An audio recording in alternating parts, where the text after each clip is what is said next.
Nyakalo Mafeking is 11 years old and has Down syndrome. This chromosomal disorder results in physical and intellectual delays and affects 1 in 650 babies in the developing world. Despite these delays, his mother Batile has fought for South Africa's inclusive education policies, whereby all children, regardless of differences, have the opportunity to learn with and from each other. What I'm going to focus on is basically the first day I was told that Nyakalo's got Down syndrome. Then I picked it up and I held him and I cried for a moment and I said, you know what, I'm ready for the journey. I decided that I'm going to make the best for Nyakalo. What did I mean about the best? I started looking for creches where you could go. And when I got one creche, I accepted him. They said, how old is the child? I said, 4 years. They took him. The next thing they came to me says, sorry, he's still on a nappy and he's 4 years old and you didn't tell us. I said, no, you asked for the age. And I said, he's 4 years. And I believe that if he's going to look at the other children and what they're doing, he's going to learn from them. Within a week, Nyakalo was off the nappy. And that's how he made it into a mainstream creche. Haneli Swanepoel from the Down Syndrome Association in Pretoria and a learning support coordinator at the Department of Education has worked closely with an array of schools in Gauteng to include and cater to children with physical or intellectual disabilities.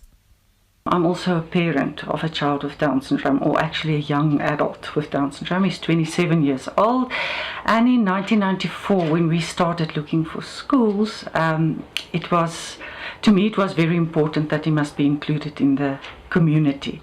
The only school that he was allowed to go to at that stage was very far from our home. It was more or less 50 kilometers, and we felt like, why sending him away so far? So that is where we started with inclusive education. I've been involved with many children, of which Kalu is one. And Kalu started here at Valhalla Primary in 2011. In grade R, and it actually went just from strength to strength. I always say that children copycat also the teacher's behavior. So if the teacher is accepting this child, then the children are also. Batile has fought for mainstream schooling alongside her husband, Daniel, who has started a support group for fathers of children with Down syndrome.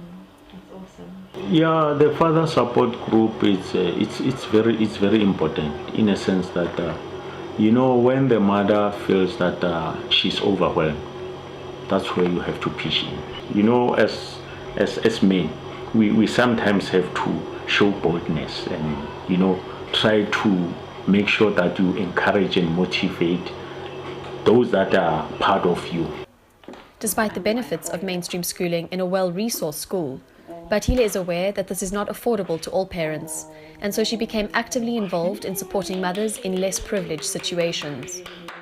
I went back into joined the Down Syndrome Association, became the representative for self-help group, started Kanya support group in Atteridgeville to encourage mothers with kids with Down syndrome that we need to find schools for the kids, because once you feel accepted by the community, it's very easy for you to accept your child.